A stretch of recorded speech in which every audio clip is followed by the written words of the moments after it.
Good evening. This is Gloria Taylor Brown, and you're at the Stepping Into Ourselves, a Gathering of Priestesses, number 9. This is our 9th edition, and tonight we're delighted to welcome Ruth Barrett and Marguerite Rigoglioso. I'm Rigoglioso. That E in there gets away from me. And I think most of you have already received their biographies, but they're very impressive women. Ruth took over from Z Budapest in 1980. Marguerite Rigoglioso has had the 7. I get that right.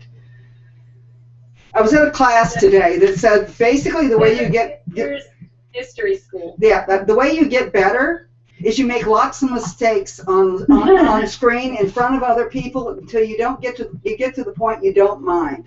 So, Seven Sisters Mystery School, I've already given you the links, so in case you need to go there, and not during the show, please. After the show, you can go there. And we're going to have a great time tonight, as always, with the discussion of what made you decide to be a priestess? What was the calling?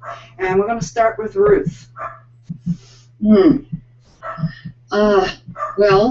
I was raised in the Jewish Reconstructionist movement, one of the founding families, and I was very interested in what nuns were doing because it was something about, this is of course before Vatican II, and they were all dressed up in these long robes, and I thought, are there Jewish nuns?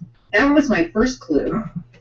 I would go into Catholic churches to watch the nuns, and I think that was my, reaching for something, memory or something. It was about spiritual women who are called to spiritual service, and so I think that was my first clue. But again, in the beginnings of the goddess movement and women's spirituality movement, which is a little bit of a larger container, there really wasn't anything, any models, anything.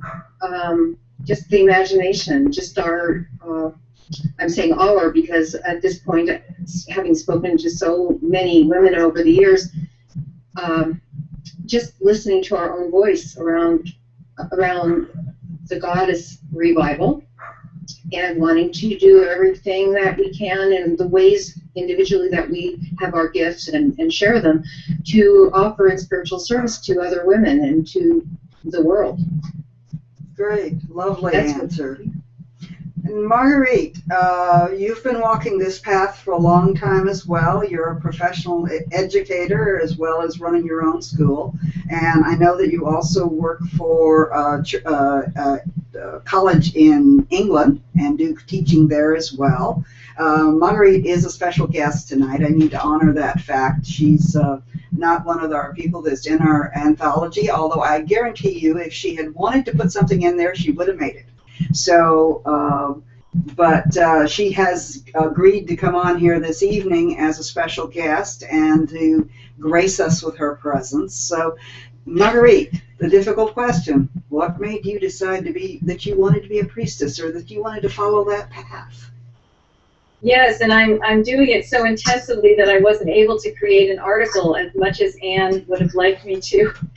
I had to keep putting off the deadline and then finally say, gosh, Anne, I'm running Seven Sisters Mystery School. I just can't do it right now. But I would say, I always hesitate to call myself a priestess, although more and more lately I'm just accepting the term. But I always prefer what it means in Greek better, which is hiereia, and that translates as either sacred woman or holy woman. So I guess how I define a priestess is a woman who deliberately walks the sacred path in service. And how I began, it goes back to the death of my mother when I was 10 years old, and that was really my initiation into the mysteries of Demeter and Persephone and the separation of mother and daughter and the understanding of the death mysteries from that point forward. And so I didn't really realize that was my initiation into the priesthood path, but it was as I realized 20 and 30 years later, and now 40 years later. And I would say that probably my most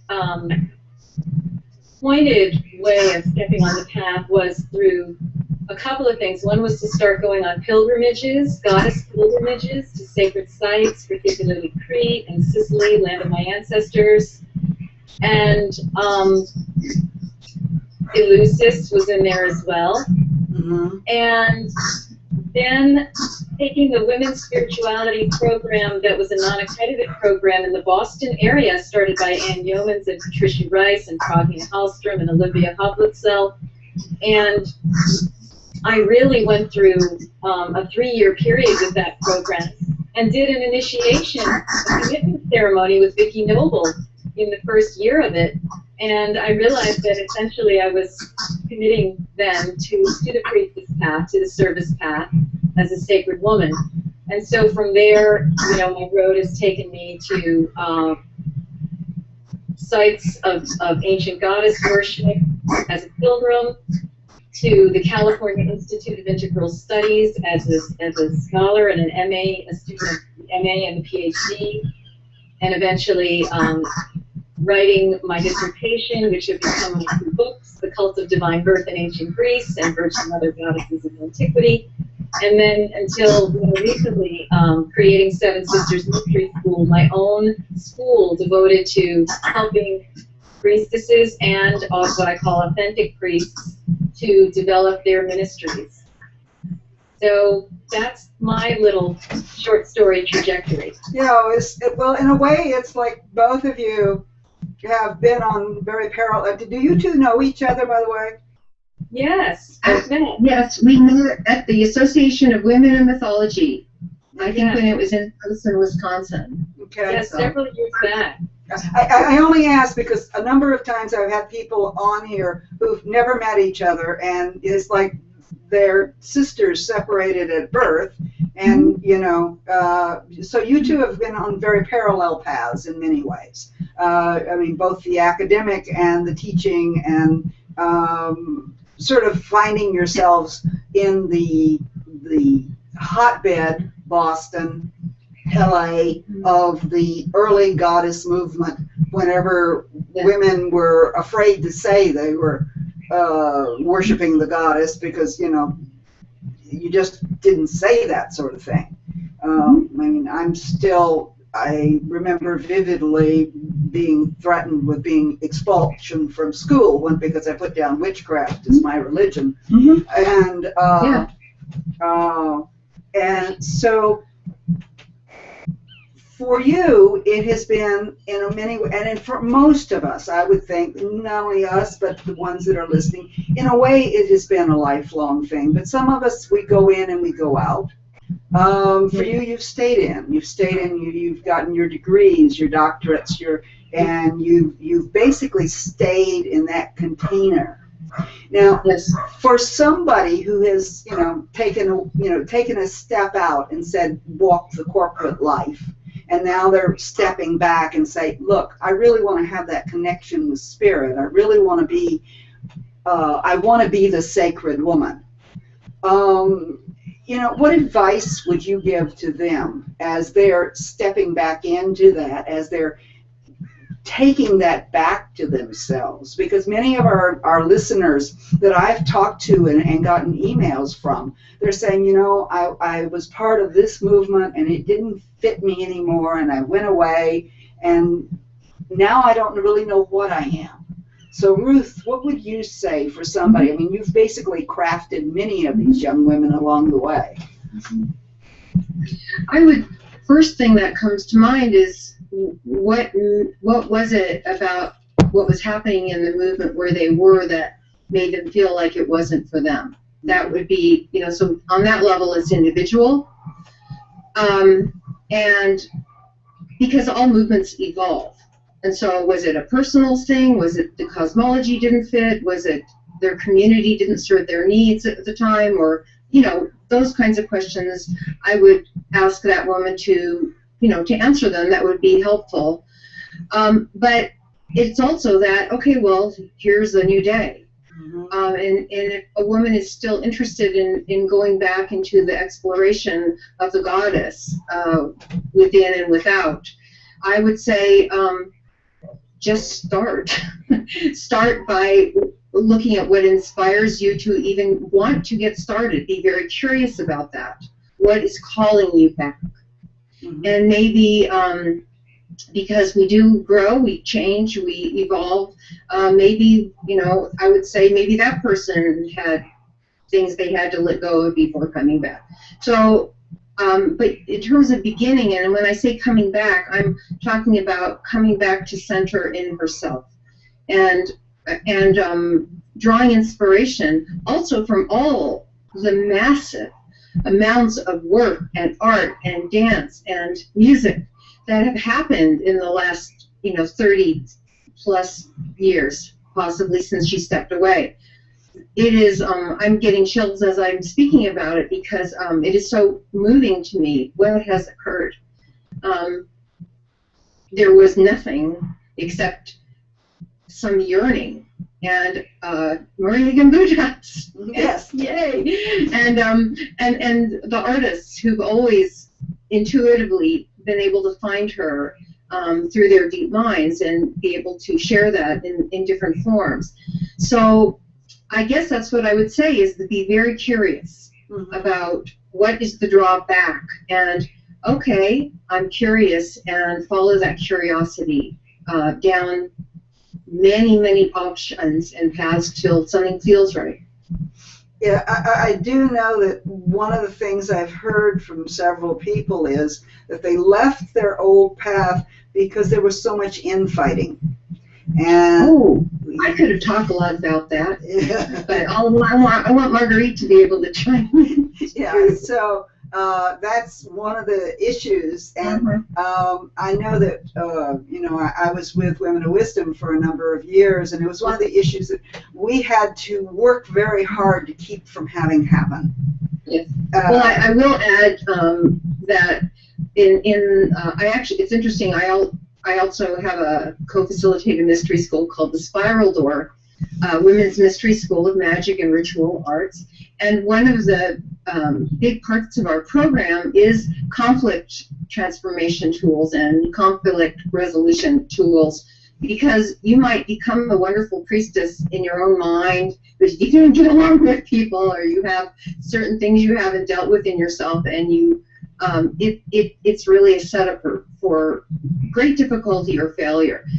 It's essential that we learn how to resolve conflicts within our communities, and in a graceful way, if possible, and in a way that's mutually respectful. We don't have to always agree, and we certainly don't always agree, but the ability to be with another person as opposed to want to one-up them, or I think he just went over there. That's what it's about, and so we make it a part of our program. So it's at least it's our attempt to make sure that people at least have some tools that they can use. Well, I just wanted to address this because it's come up so frequently lately in the questions I'm getting asked, and they're saying, well, you make this sound so beautiful.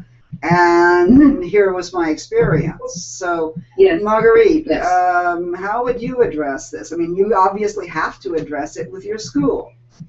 Yeah. Right. So, okay, I'll jump to this question rather than talk about... Yeah, well, you can talk about both. Okay. But is your first question, was it about how can a woman begin on the priestess path? Yeah, she's been in and out, and now she's looking at it again. And there's more resources now, there's more possibility now. What would your advice to her be? And also, one of the issues that they're bringing up is the reason they went away was because there was too much we versus them that was going on. Huge issue. Well, similar to what Ruth said, I just encourage people to follow what's calling them. Follow the inner pull, like is there a goddess or a tradition or a piece of history that's calling them, like the Egyptian tradition or the Greek tradition or the Celtic tradition, and put out the sign to the universe that you're looking for your groups, you might be looking for your teachers, and then just start doing something every day or every couple of days to explore what else is out there. A lot of people find me, for example, at Seven Sisters Mystery School through the internet. So there's a lot more internet availability right now if you just search priestess or goddess groups or whatever. But you know, you can just start with, clearly you've heard of people or you know people, you can ask what groups are they in, and just go with what's calling you. It might be that you want to take a class or participate in some kind of ritual that's happening, and you will be led as you keep paying attention. So that's the main thing I would say about getting into priestessing or back into priestessing in a renewed way. And in terms of the reasons why people leave groups, yeah, I mean, almost inevitably, you, in a group setting, you will come up against the shadow. And that's why one of the major things that I teach about is the shadow. And it's our own shadows first, and then what kind of shadow energies we might be finding in groups. And I really feel that this piece of the work is what was missing from the early goddess movement when there was all the excitement and everything, but sure enough, everybody gets to this point, and sometimes it can be pretty intense. But that's why I really teach people that it's about their own karmic reckoning, their own karmic clearing, and whatever you can do to do that kind of work to understand what is your own karma, what are your own proclivities and tendencies within groups, what are your issues, and that requires psychic skill training where you will go through past life timelines. It requires therapy.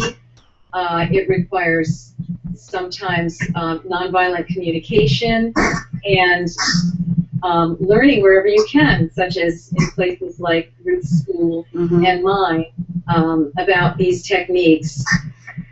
So that's where I focus. It's mainly on women understanding their own really seriously negative side. Can I add something? Sure. Yeah. May I add something to what you're saying? I think that we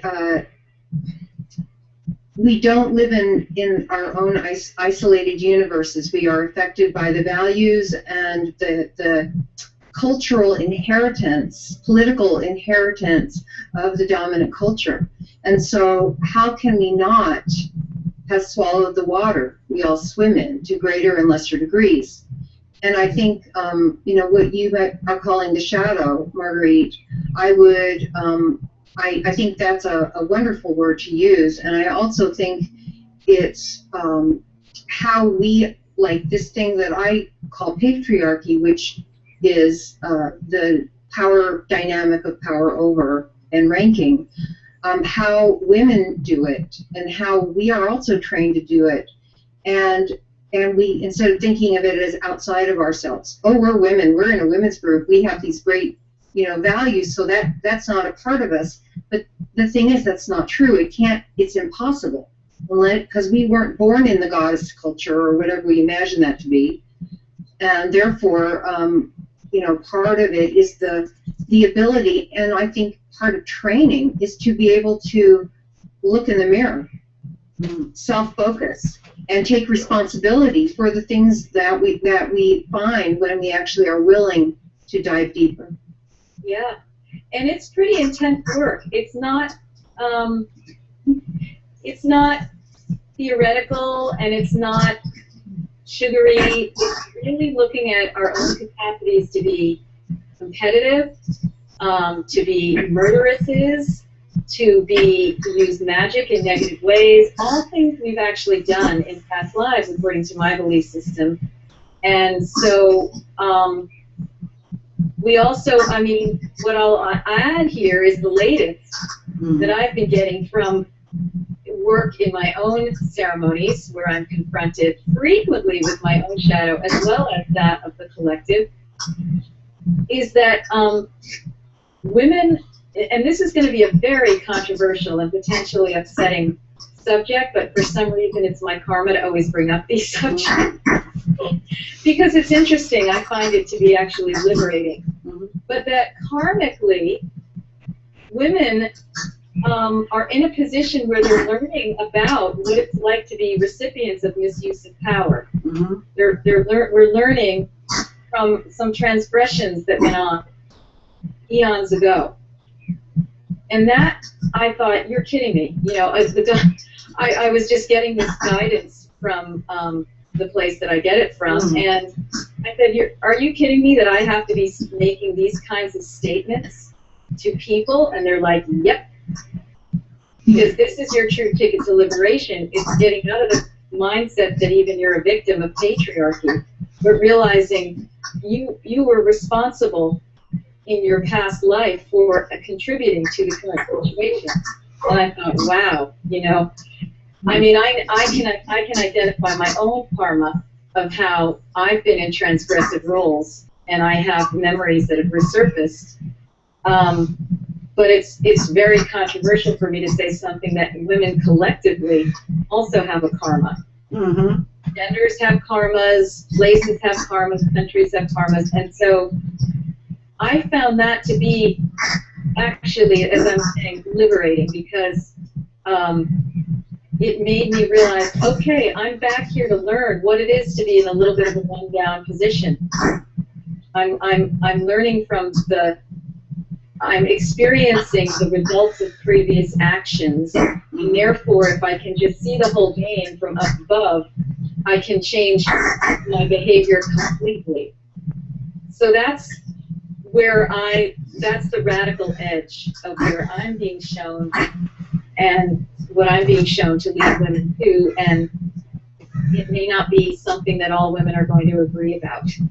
Well, I don't care if they all agree. I mean, I want you to be honest and speak your mind here. I mean, one of the things that I want this to be a forum of is where we can discuss things openly and honestly and allow people to see who we really are.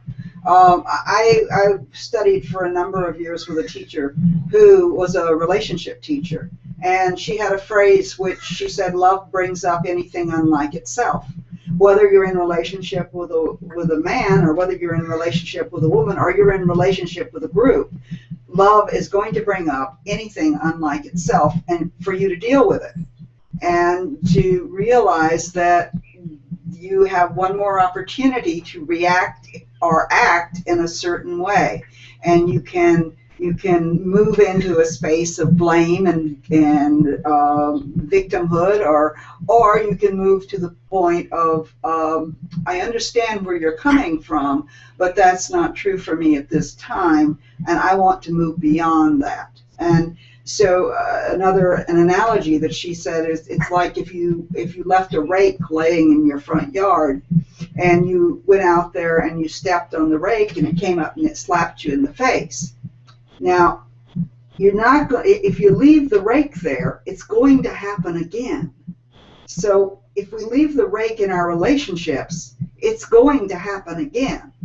You know, whether it's divorce or marriage or relationships with our sisters or with our goddess sisters. You know, what we have not dealt with will come up. I believe that truly. So. But there's so much healing that's wanting to happen as a part of this. Yeah. So Ruth, I have a feeling you have some comments here. I don't.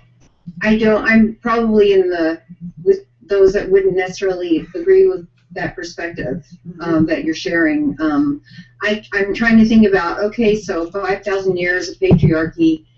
How much longer, if what you're saying is true and it's about learning from past lives, then that's a lot of time and a lot of death and a lot of violence against women. That's real. I guess it's just not part of my cosmology. I guess I would say that we have the carry on the sins of our ancestors in that way. It's not part of my universe. I do, however, believe that we have to, we can learn from the past, and that we can learn to not make those same mistakes around abuse of power. I don't think that being a victim, and I mean a victim as in a true victim, like someone, abducts you and, burns your face. That's a true victim. I believe that we re-victimize ourselves, and that's part of the healing that does need to occur when that's not actually happening to you in real life. I'm thinking about women in the Middle East. I'm thinking about women in Northern Africa who are, with the violence that's going on there currently. I don't see them as responsible for that. I can't accept that. So that's. I think we have an opportunity to heal that, whether it's, and I also, one of my friends in, oh dear, I wish Raven was not muted, La Drama, I can't remember her first name. She had a song that she did that says, "I will not look away." And it was basically, I will not look away whenever you... Huh? Simone La Drama. Yeah, she had Ladies Don't Drum and Crone Thunder. And she had a song which was, I will not look away. Whenever you are being acid thrown in your face, whenever you're being tortured, I will not look away. I will see this. I will admit that this is going on. And I will not look away. I will be part of it. I will be part of the solution. I will not be part of the problem. But it is the idea that because most of us, we look away and we go back to looking at kitten videos on Facebook, or pay attention to the soccer thing, and we don't pay any attention to the fact that Hamas is throwing rockets in Israel, because that's not what's in the news. What's in the news is the the soccer games, and there is a distraction that goes on, and it is a concentrated intention that we should be distracted. So, because if we ever really paid our attention to what was really going on, we would have to do something to stop it. And I think that that's true. And I think that part of being a priestess is admitting that there are things in this world that are not working, that need to be fixed. And if we don't fix them, if we don't stand up and, whether it's chaining ourselves in front of a nuclear power plant, or as Starhawk did whenever she went up to Seattle and protested against the World Trade Association, or writing letters to our congressman, or whatever it is that we can do individually, we have to admit there is things going on that we don't want to go on. There is things going on to our planet that we don't want to go on. And as priestesses, yes, it's lovely to wear the clothes and be light and airy and be generous, and that's not all it is to be a priestess. Because sometimes you got to show up and do the work. If that's what women believe a priestess is, they need to get another hobby. I like that. Yes, I like that. Because it's not the reality. If you're really doing, in my opinion, if you're really doing the work, you are engaged in the world. You're not escaping from the world. The Dianic tradition is rooted in feminism. It's not separated. The personal being political, what you do, what you don't do, all has an effect. Therefore, if you're doing spellcraft to, end violence here, there, or whatever you're going to do, you also follow it up on the earth plane. So you're doing both. You're adding your psychic vote, and you're adding your, and you're writing those letters, and you're making your voice heard. And you're standing for women who cannot speak for themselves. It's about inspiring people also to do that, and just to understand why it's important. You can't have, to me, the power of the feminist spirituality movement in particular was the understanding the connection between politics and spirituality, how they've always been connected, whether we like it or not. We can certainly see that playing out in current American politics, really, in a large way, with, the Tea Party and civil liberties and religious liberties, etc. So it's about realizing that we're here for a reason. I believe we are here for a reason, and we know about the goddess for a reason. And I believe we are part of this morphogenetic field that has occurred since the late 60s, especially on forward, because as Starhawk says, the goddess needs us to save her. Mm-hmm. Right? So, the combination of the fancy robes and stuff, if that's all people women think that it's about, it's not going to sustain anything. It's just going to be, a photo opportunity. But it will have no substance if that's really and truly what it ends up being. I don't experience it that way, although Ruth, you.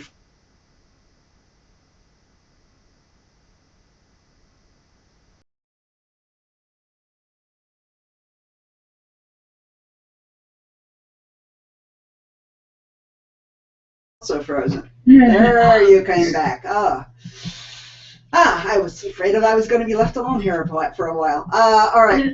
So, Marguerite, your comments.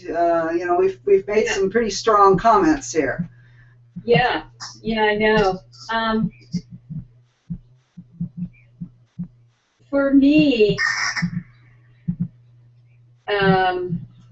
my activism has become a more subtle activism, although I just hosted a San Quentin healing ceremony, a remote healing ceremony for San Quentin prison, and there were about 40 to 50 of us on the Hill and some people inside the prison who've been working with those incarcerated, and they were all informed, all of the men incarcerated were informed that this was going on, and we were sending out a prayer of healing at a specified hour.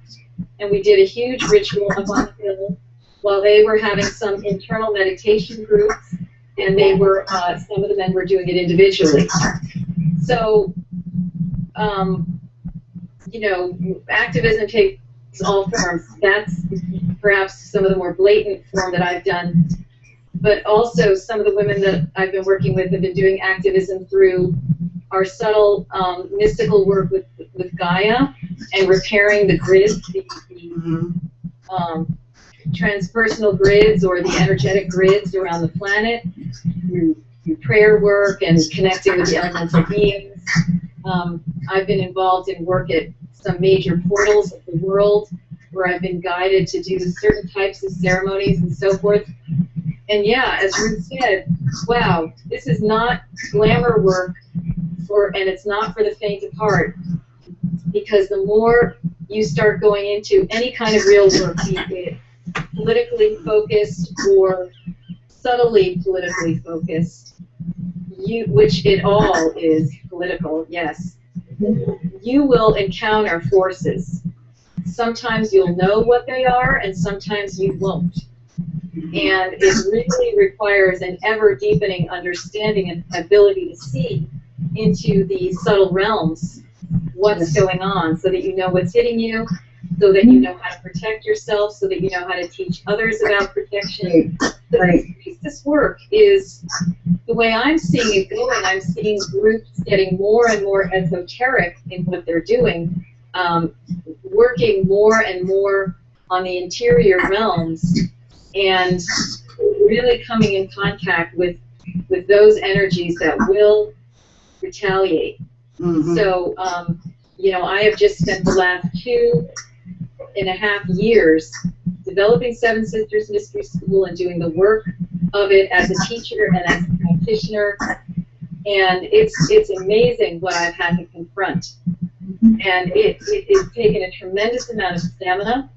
It's taken a lot of support from sisters articulating and seeing what is going on. It has taken working with many practitioners to remove the effects of it once things start happening that are not helpful for me.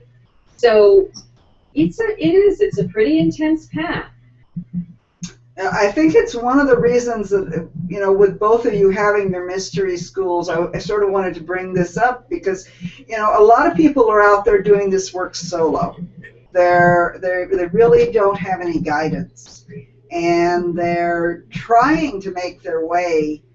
And I sometimes get concerned about them because I know what's out there. I've walked those planes. And yeah, it's not someplace I want to. And you know, it's like walking in East LA at night. I don't want to walk there either. So you know, there's some places you just don't want to walk without a guidance, without somebody there that knows what they're doing. So you know, both of you have the skill, the capacity to guide and to shepherd. Whether they're young women or older women, and to allow them to know that there is, you know, somebody here that can help them move beyond being a solo witch, even if she's far, far away. I believe both of you have an online presence for your mystery schools. Am I correct? I don't. Mine's all hands-on. Sessions where we're meeting students and the teachers involved in the program. This is actually the very first time I've done anything on the internet like this. Wow. Well, congratulations. Thank you. I mean, I figured I'm going to be starting to teach for Cherry Hill Seminary in the fall, and I better get my feet wet. Yeah, I do have an online presence as well as an in-person presence. Mm-hmm.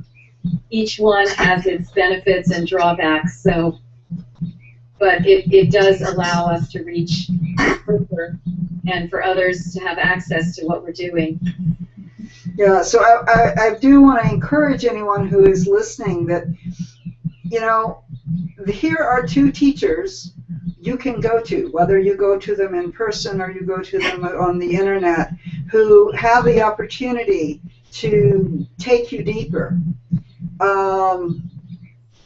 Sometimes people out there who are saying they have the ability to guide and care for people don't necessarily have that ability. You have to have, it's like as a priestess, as any woman, as any person, you have to have a understanding that not all is good.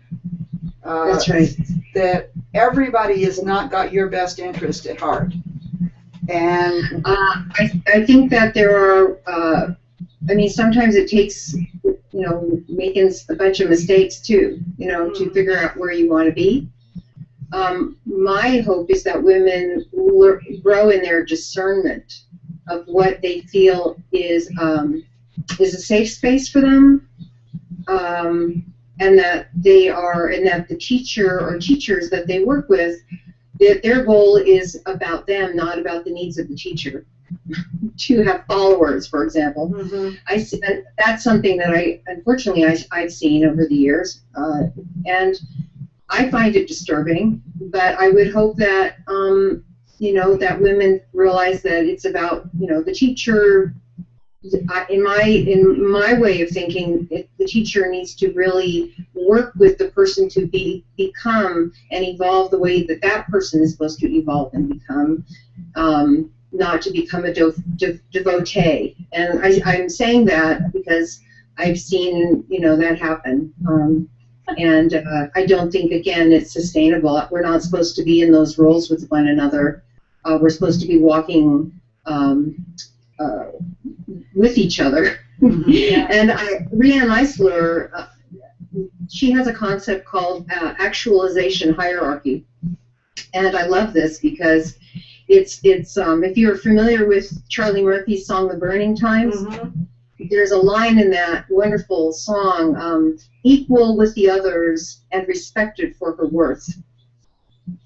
So we're facilitators for someone else's spiritual evolution, guiding, tending, challenging when needed, so that you're really encouraging someone to be empowered in an authentic way. Yeah, it takes a tremendous amount of ethics and constant self-scrutiny for me to be in this role. And the guide will kick my butt. They have absolutely told me, you are not a guru, you're not to get in a guru relationship with anyone. I'm a guide, I'm a sister guide, and I'm always having to tell people what my own issues are and how I'm working through them, and how I'm like maybe one little step ahead of them, possibly, on some issue, or I have some kind of collective of ideas that is helpful to them. But we're learning as we're going. We're reconstructing these mysteries, and we're reconstructing this knowledge and trying to remember. And yeah, it really, I do see it as the empowerment of the others who are coming to this work. And there's going to be ways in which the next generation is motivated, or their viewpoints might be different, that, you know, it shows a kind of a migration or an evolution from the earlier times. And I think it's good if this whole thing stays in motion, because the minute anything becomes institutionalized, as we know, huge shadow issues come up and things get calcified. So it does require, I mean, we're in an amazing time right now, because we are not bound by the codes of the temples when we once were, where they were very strict, very controlling. We did not have all the freedoms we have today. So as much as there's been destruction that's gone on, it's opened up this incredible well of creativity, and I think that's the benefit of being alive today as a priestess. Yes. I agree, and I also think, though, that we have to acknowledge that what, in a way, we are visualizing a priestess used to be is a very romanticized vision, because as someone was talking about, you know, how we have a romanticized idea of the Renaissance. I can't remember which book it was in. He says, what you have to remember is it was long, dark, and ugly. You know? Yeah. Yes. Yes. And exactly. the more I look at the history, wow, those Greek priestesses were dealing with some stuff. Those Celtic priestesses were dealing with some stuff. I realized, wow, they've been dealing with a lot of these same forces and issues that we are today, and it's always been a hard job. Yes, I think that, I'm trying to remember whose book I read on that was around some of the history of the priestesses, and a lot of it really was revealing in terms of talking about the classism involved in it, where you know, if you were of a really, really wealthy family, well, you might kind of come up in it, you know, or be born into you wouldn't be the one cleaning the toilets, you know, as opposed to others. And, you know, that's not, you know, we aren't, at least anyone that I know is not doing that in modern times. We've learned about that. Yeah, it's definitely. like, there is so much toilet cleaning that goes on. You know, I was just in Findhorn. I'm doing the toilet cleaning, but I was just in Findhorn with Laura Shannon, who's a wonderful teacher of sacred dances from the Balkans and so forth. And wow, you know, she especially, the two of us, and when we're all doing our own workshops, we're running around. It is grunt work. It's like, where's the, you know, shouldn't I be, when I start getting these ideas, shouldn't I be having someone doing X? And One, it's one of the, like, you are humbled in this lifetime, woman. You're doing it all. It's all, lateral. one of the things that I like to give at a priestess ordination is an ice scraper. And it's for getting the wax off the floor when you're the last one left at the end of the night. And I give that as a reminder about, you really want to take this on? Here's your ice scraper. Yeah. I like So the you're idea not of the only ice scraper. holding the space for the whole group that you've just Right. left and experienced, Right. but then you're packing up, you're cleaning up, you're this, Right. you're that. That's right. And sometimes you're going home and you're not getting a foot rub. Mm-hmm. Most of the time, yeah. So, Yeah. Yeah. glamour, it ain't. There are some moments of glory or happiness or deep fulfillment. That's Yes. glamour for me. Yes. But, it's, and I always tell people, don't be fooled by the nice photographs on my website. Right. Walk for a mile in that beautiful, jacket that I have on. Right. And then talk to me. Yeah, there's a tremendous amount of work that has to be done. There's a tremendous amount of work that has been done, and I want to honor you both for the fact that you've basically been there in the trenches. I mean, you've had your ice scrapers, and you've done ice scraping whenever you probably would have rather gone and put your feet up and had a drink. Sometimes it's not that easy. And I also think that one of the things I know is that I didn't come to this path as something that I went out and sought. It's not something that I said, oh, that looks really interesting over there, and I think I should go there. It was something that felt like I had to do it, that it was part of who I was, and that if I didn't do it, I was denying myself. And I'd like you to comment on that as well. It still is a choice, even though it feels like it's not a choice. Oh, yes. Because people do run from their gifts. People do run from their brilliance, or try to suppress it. I just never did. So in that way, she began to give me words, poetry, music when I was before I was a teenager, very, very young. And I just kept following as many threads, starving for anything that looked, sounded, felt like her.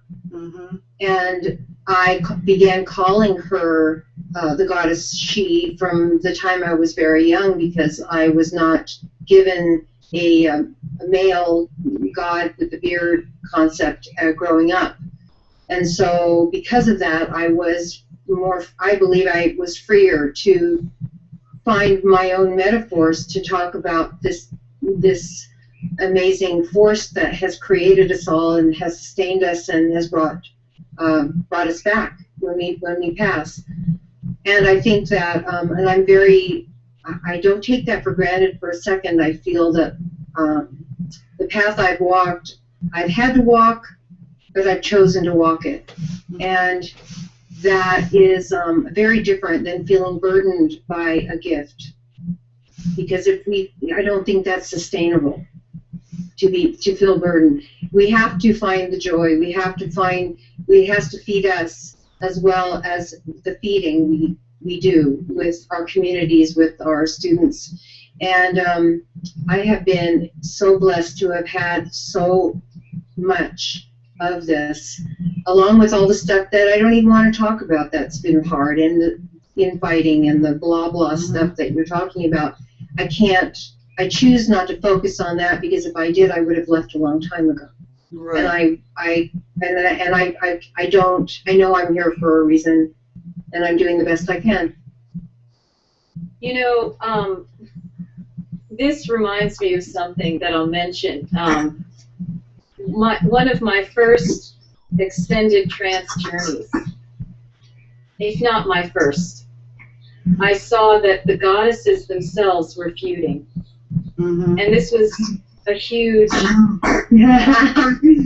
this was a huge, huge vision that I experienced in an altered state of consciousness. It shocked me, but it was at the very beginning of my studies at the California Institute of Integral Studies back, 14 years ago, when I was really going seriously on the path of service and didn't even fully know it yet.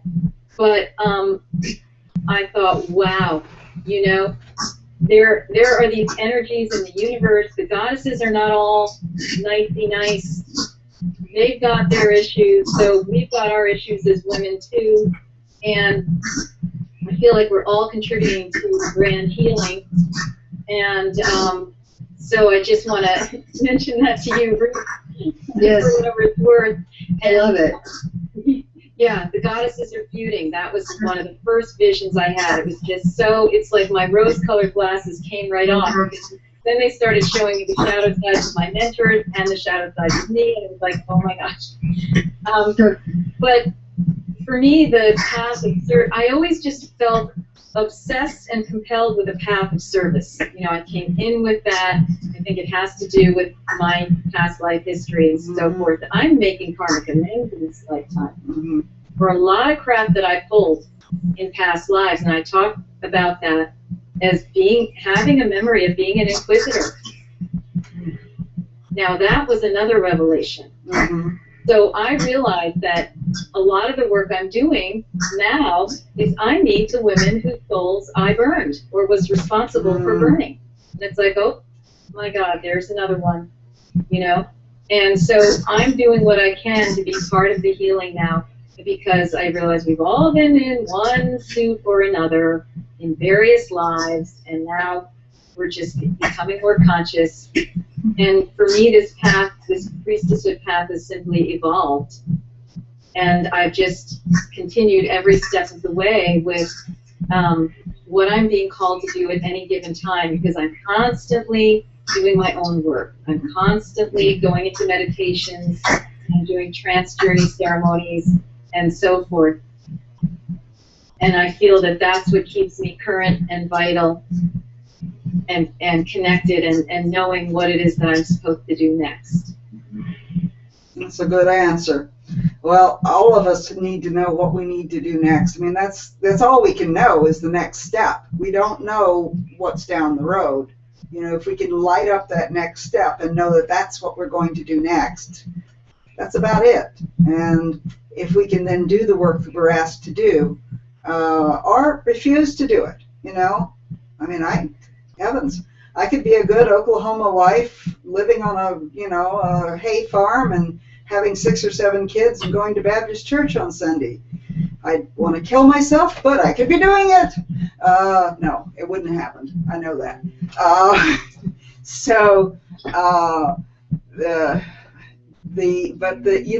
We all have to look at who we are and who we're going to be. So I think that one of the things I want to do, because I do want to honor the time here, and we do want to talk about Shekinah Mountain Water before we close, is honoring the fact that you're going somewhere now. And both of you have got different paths, different things that are currently coming up for you. I know that Marguerite has some interesting things, and Ruth has as well. So let's hear a little bit about where you're going now, you two. I was just crowned, had my crowning ceremony just about almost 2 weeks ago now.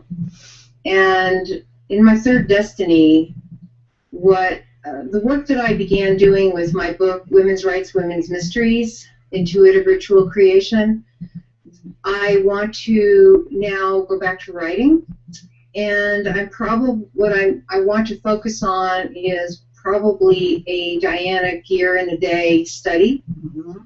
I have, I'm thinking a lot about who am I writing for? The daughters of the daughters of the daughters. I don't know if they'll be even interested, but I feel a huge responsibility to not document, but to make the work that I've done for the past 35 years available Doing it in a written form is not what I prefer to do, but I realize it's probably a necessity, because after I'm gone, it's what we leave behind. Gretchen Lawler, who's the astrologer for the Wee Moon calendars and all, she talks about the third destiny as seeding the future and leaving a legacy. Seeding the future and leaving a legacy, and that has been guiding me actually for the many, many years now, because I know that I'm supposed to do that. And so continuing to teach, continuing to have the mystery school, continuing to write and writing more, continuing to do my music and do the goddess music, and that is really what I'm focused on. But I have taken on this new project, and I'm really, really excited about it. Making sure that the work that I've done and the classes and the information in there that is my unique way of teaching is put out there. That's what I'm going to be doing. Lovely. And Marguerite. Yes, well, you know, I'll just mention that there are so many things that I've got constantly going, and people can go to the website sevensistersmysteryschool.com. The 7 is written out, S-E-V-E-N, and find out there are many free resources that I offer, things that I've already recorded that are webinars that you can purchase, and I've got live classes that will be coming up for the fall.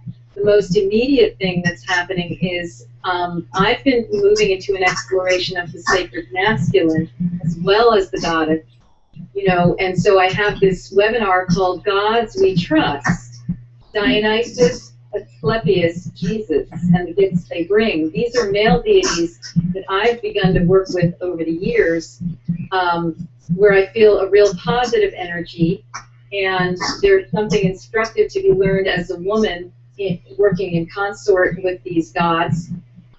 They have their mystical traditions as well. So that webinar is going to be a 6-week webinar running through August into September.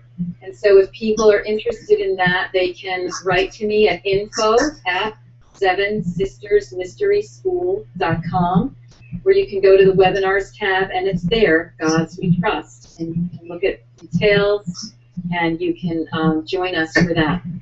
Yeah, and I have put up exactly how both of your websites are spelled, so that they can have the link, and I'll also send it out in with the video whenever I have the video up on, so it goes out to the larger audience as well. So yeah, but you know, it's interesting in that both of you have such beautiful offerings that you have to offer for the people that are here, and I really want to honor that and honor your being here and present, and thank you very much, because this has been a fascinating conversation. One of the things we're getting from our audience, by the way, is that every one of them is going, oh, I don't know how you're going to top the last show, but the last show was better than the show before.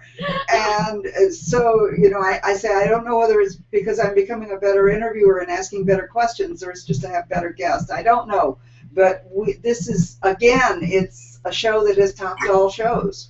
And I thank you for your honesty in discussing what we have discussed tonight, because truthfully, it needs to be brought up and talked about and admitted and not swept under the table anymore. So thank you for that. And I do, before we I forgot to do my little spiel to start out. We are based upon the book Stepping Into Ourselves, an anthology of writings on priestess, and it is available at goddess-inc.com. And there is a 15% discount for anyone who wants to buy it from this show, and you put in the word summer 2014 as your bonus code, and you will get a 15% discount. And this is a hefty book, so it's remarkable. I mean, I'm working on it, but I've read less than half of it. Because I have to read it and then put it down and then read pieces of it, and it's just a really remarkable curation is the right word, curation of writings. And I think that we have an opportunity here to, this is the kind of writings we want to support. So the reason I'm telling you to go to goddess-inc.com and not to Amazon is because it takes money to support these things. Yeah, absolutely. And so I want to support, the publisher because truthfully, it's not easy and it's not cheap, and it wasn't easy. They spent over 2 years curating these works, and as Marguerite said, they stayed on people trying to get them to get their articles in. Right. I experienced that I'm really too. feeling called, Gloria, just to honor people like Ruth and founding mothers for all the work that you've done that is creating a platform for younger generations. I would consider myself in that younger generation. I cut my teeth on all your work and feel so grateful.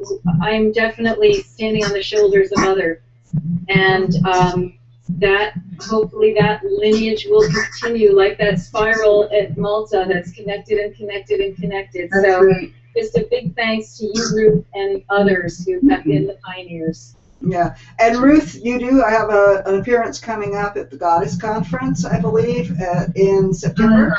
Yes, in September. The Z Budapest is doing a festival. She does it every couple of years. It's September 5th through 7th, and there's a lot of information online and also on Facebook. Goddess-festival.com. You can find out that way, and there's a lot. It's going to be a wonderful festival. I think it will be a small and very, I think, intimate festival. A lot of interconnections between the women who come. I think it'll be wonderful. I'm looking forward to it. Well, I wish I could take all of your schools and all of your festivals, and if I could just figure out how to do that, it would be a wonderful thing. I do want to segue into talking about Shekinah Mountain Water, though, before we go. Shekinah did make her transition in 2008, but she was definitely one of the early sisters, mothers, that we stand upon her shoulders.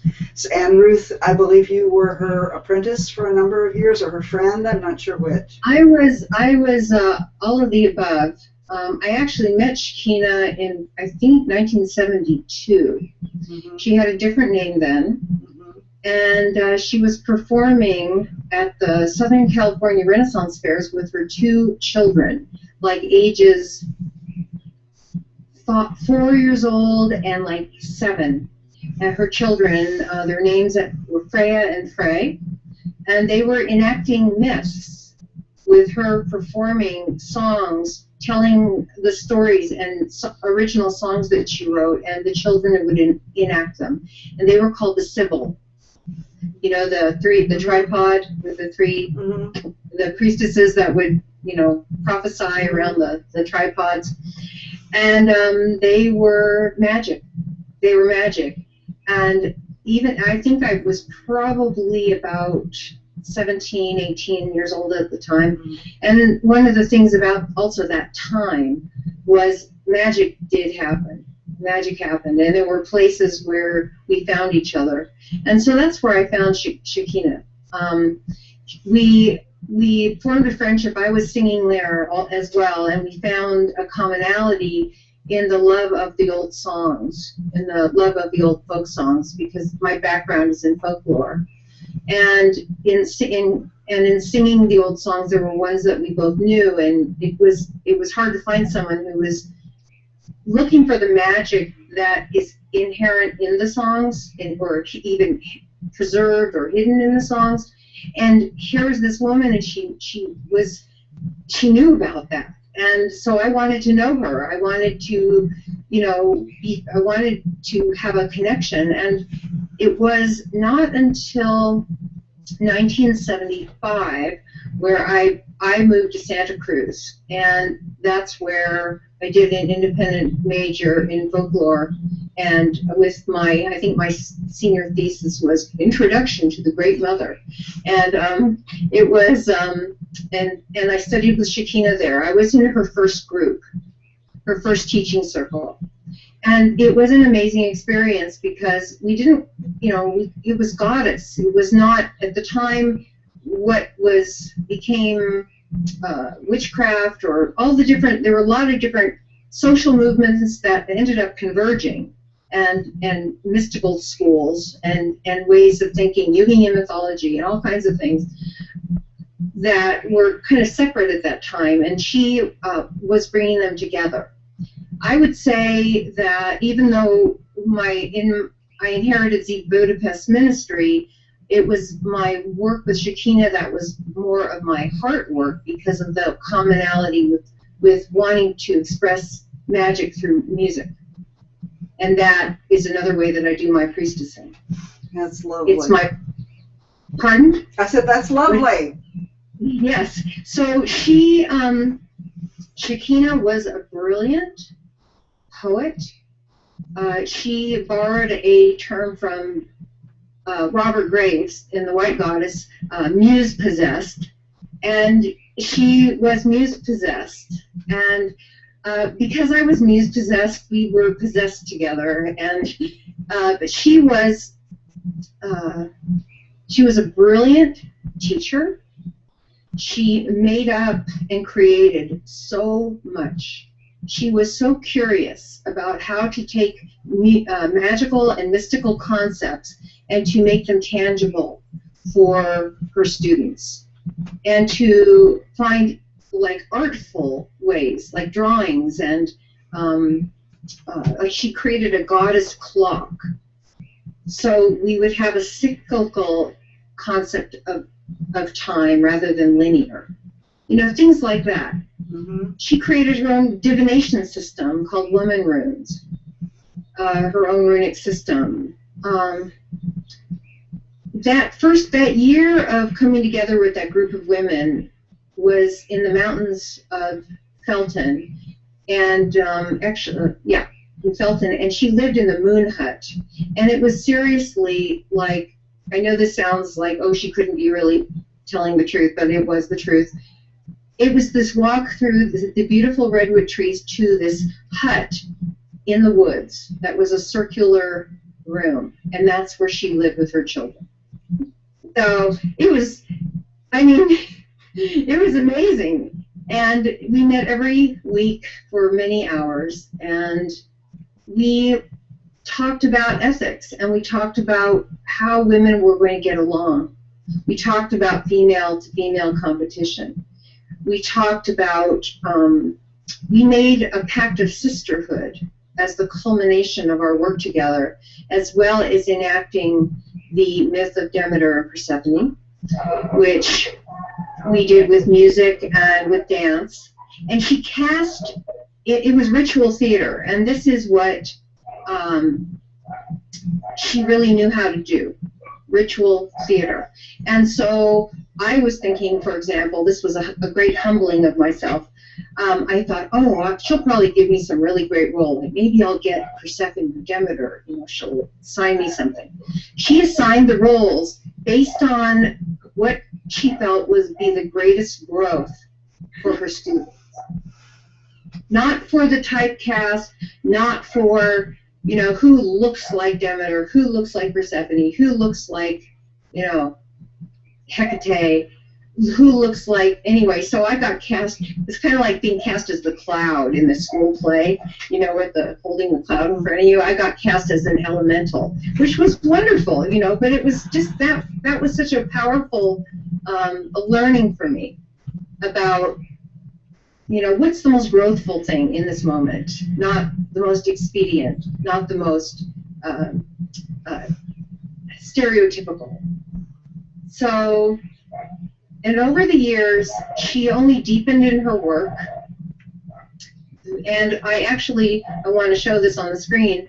This is her copy of Ariadne's Thread.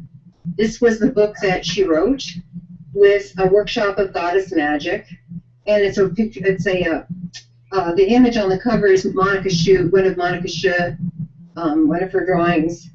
And I believe it's currently out of print. I am in touch with her children, and I'm hoping that they're going to want to get it back into print. But there is a website that was taken down, and I'm going to mention it to the people that are listening because it's going to be up again soon. And it's going to be Shekinah.net. S-H-E, www, whatever you do with a website, I don't know. Shekinah, SHEKHINEH.net. I don't know if it's up yet, but it will be. A wonderful goddess woman is helping with this, and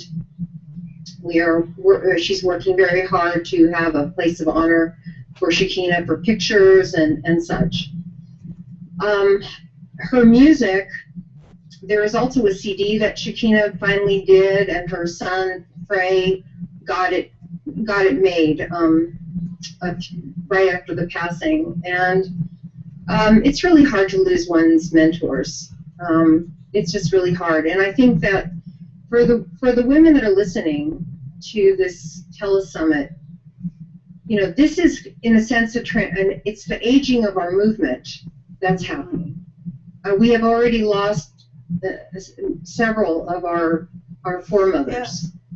Patricia Monahan, I can hardly stand even saying that without crying.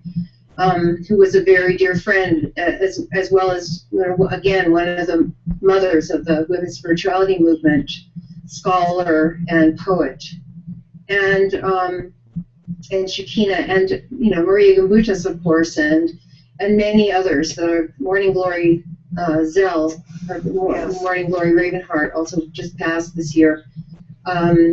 Judy Harrow. Anyway, a lot of very long time folks. So I guess we're all making history. We're all making history. We don't know we're making history. None of us knew we were making history. We were just following the call that we were led to follow, and made the choice to do that. And I think now we can look back as women who've been around a while, and we can see the distance. We can see what has come before us, and all of the pitfalls, and all of the foibles, and all of the things that we've hopefully learned from as we continue to make our contributions. The fact that we even have this internet presence, women are having the magic schools. I wouldn't have comprehended it when the only books available when I got started was Robert Graves and Eric Newman and Esther Harding, the Jungians and Mr. Mythology. Campbell. Thank you, Joseph Campbell. I don't think he would mind me calling him Mr. Mythology. But, there was, because witchcraft was not integrated into psychology the way it became later on, as well as many other social movements that became integrated into what became the goddess spirituality movement. So, sorry to interrupt you, but I have my gathering coming now. I'm doing a little full moon ceremony tonight, two days wonderful. And I must jump off, so I'm one of those people that. Thank you. And so thank you very much to both of you and Gloria for inviting me. I feel honored to be here, and I wish you the best, and I will just say goodbye now to everybody. Thank you. Thank you. Thank you. Ciao. Well, I think we're going to use that Yes. as a, basically, I'm going to pull this back here, just about an end for this, because we have gone quite a bit over here. But I did want to get some memories in there for Shekinah, and I thank you. You did a beautiful job. Thank you. And Patricia Monahan is a huge loss as far as I'm concerned, personally. I was looking, I think I have something like 17 of her books, and I was trying to figure out which ones I don't have. Shakina's children did gift us with one of the tracks from her CD, and I will have that available. Anyone who's interested in it, it's called The Witch's Choice, and it's sort of a story song combination. It's about 12 minutes long, and if you will let me know that you're interested in it, I will send it out to you. I'll send it out. I'll send you a link to where it's available. And these shows that we are doing, they are tremendously powerful. I've had several people who've said to us, to be able to see you, to be able to hear you is good, but to be able to see you and know you, because they look you in the eyes and they feel like they know you whenever they see you on the TV, on the computer, or on the video. And this is a tremendously empowering medium that we have here. And so, Ruth, I want to thank you so much for being here. You're so welcome. Marguerite for taking the time to be with us, even though she had a ritual, and staying. I had told her earlier that she could cut out if she wanted to, but she obviously wanted to hear what you had to say about Shakina. So, and I want to thank everyone out there who's wherever you may be. I know we've got someone from Sao Paulo, and I know that later we're going to have someone from Switzerland watching this, and a woman from France, and we have Australia, as well as all over the United States and Canada. It's tremendously, we love you. We really do, because you make us possible in a way. If you weren't there, we couldn't do what we're doing. If there wasn't the call that said, we want to hear this, we want to know these people, we could hide out in our little hut in the woods.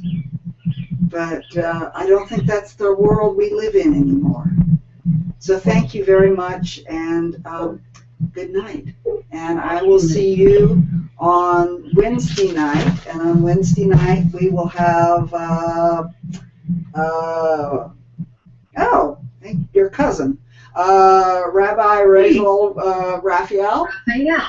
Yes. And Heather Artemis will be on. So both fascinating women. They'll have completely different aspects that we will be talking about. And look forward to having them on. Look forward to having you back. Bring your friends. It is free. And thank you. Thank you, and good night.